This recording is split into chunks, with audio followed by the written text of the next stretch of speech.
बिस्मिल्लाहिर्रहमानिर्रहीम। अल्हम्दुलिल्लाहि रब्बिल आलमीन वस्सलातु वस्सलामु अला सय्यिदिल अंबिया वल मुरसलीन व अला आलिहि तय्यबीन अत्ताहिरीन अल मासूमीन व अला असहाबिहिल मुंतजबीन। इंतहाई वाजिबुल एहतराम असातिज़ मोहतरम, उलमाए आलाम, मुल्क भर से शिया कौम के नुमाइंदगान, आज की ये कॉन्फ्रेंस जिन हालात में इनेकाद पजीर है, मैं समझता हूँ कि इंतहाई अहमियत की हामिल कॉन्फ्रेंस है।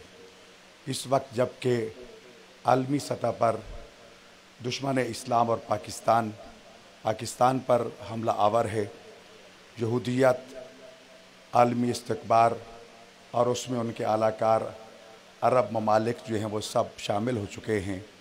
कल तक ये दुश्मनी खुफिया हाथ के ज़रिए मनाई जा रही थी और अब ये सब लोग खुल के सामने आ चुके हैं। आप मुझसे ज़्यादा बाखबर हैं। हमें कई महाज़ों पर इस वक्त लड़ना है और उन महाज़ों के लिए अलग अलग ग्रुप तश्कील देने की बहुत ज़रूरत है, ताकि बैक वक्त हर महाज पे एक बंदा जो है वो जंग नहीं कर सकता। जब आपस में यकजहती होगी और मुख्तलिफ़ महाज़ों पर मुख्तलिफ़ टीमें काम कर रही होंगी तो इंशाअल्लाह ताला बड़े से बड़ा दुश्मन भी हमारा कुछ भी नहीं बिगाड़ सकेगा।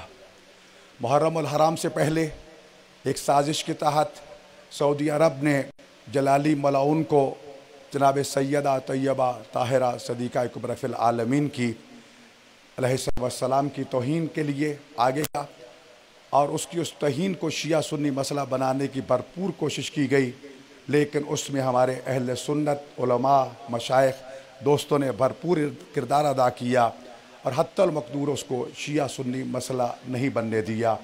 और इस वक्त जबकि उसके ख़िलाफ़ FIR की समाअत हो रही है अदालत में, तो इस पेशी पर भी जहाँ हमारे अपने मुद्दई हज़रात और वकला मौजूद थे, वहाँ पर बरेलवी हज़रात की एक कसीर तादाद हमारे साथ खड़ी थी, ताकि इस मसले को सिर्फ़ शियों का मसला न बनाया जाए बल्कि ये आलम इस्लाम का मसला है। अगले मरहले में अगली पेशी पर मैंने अहले हदीस वकला और उलमा को भी, उनकी टीम भी तैयार की है कि वो भी हमारे साथ खड़ी हो, ताकि किसी को ये तासुब ना मिले कि ये सिर्फ बरेलवी और शियों का मसला है। नहीं, इसमें अहले हदीस भी शामिल हों ताकि उस साजिश को नाकाम बनाया जाए।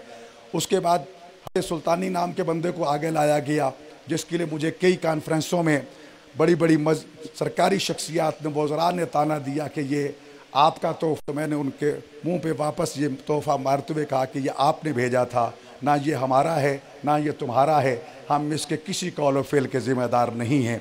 ये अभी मामला यही था। उसके बाद आसिफ अलवी की सूरत में एक और उनका नुमाइंदा एजेंट आगे आया, उसने हालात को ख़राब करने की कोशिश की और सैयदा कायनात का केस कमज़ोर करने की साजिश की।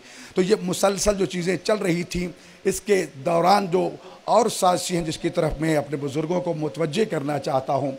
मुझे तकरीबन ज़िंदगी गुजर गई है कौमियात में, आज तक किसी अफसर को ये जुर्रत नहीं हुई कि मुझे ये ताना दे कि आप पाकिस्तान में 10-12% यही आपकी आबादी है। और अब ये आवाज़ काफ़ी जगहों से बुलंद की जा रही है, जबकि मैंने हर महाज पे ये कहा था कि हमारी आबादी कम अज़ कम 30% है, क्योंकि सरताज अजीज़ ने यह ऐलान किया था कि शिया 23% हैं, जिसमें बल्तिस्तान और पारा चनार को शामिल नहीं किया गया था। अगर उसको हम शामिल करें तो हम 30% के करीब बनते हैं। लिहाजा मेरी एक तो गुजारिश ये होगी कि इस प्रोपेगेंडा का जवाब हर स्टेज से दिया जाए, क्योंकि मैं ये आवाज़ें सुन रहा हूँ कि शिया तो अक़लियत में हैं और बाज़ TV चैनल्स ने यह बाकायदा ऐलान कर दिया कि शियों को अक़लियत करार दे दिया गया है। इसका जवाब देने के लिए हर महाज पर, हर स्टेज पर, हर जगह पर इस बात को वाज़ेह किया जाए कि हम 13, 14, 15% नहीं बल्कि 30% हैं पाकिस्तान में हैं और हर जगह पर हम मौजूद और इंशाअल्लाह मौजूद रहेंगे।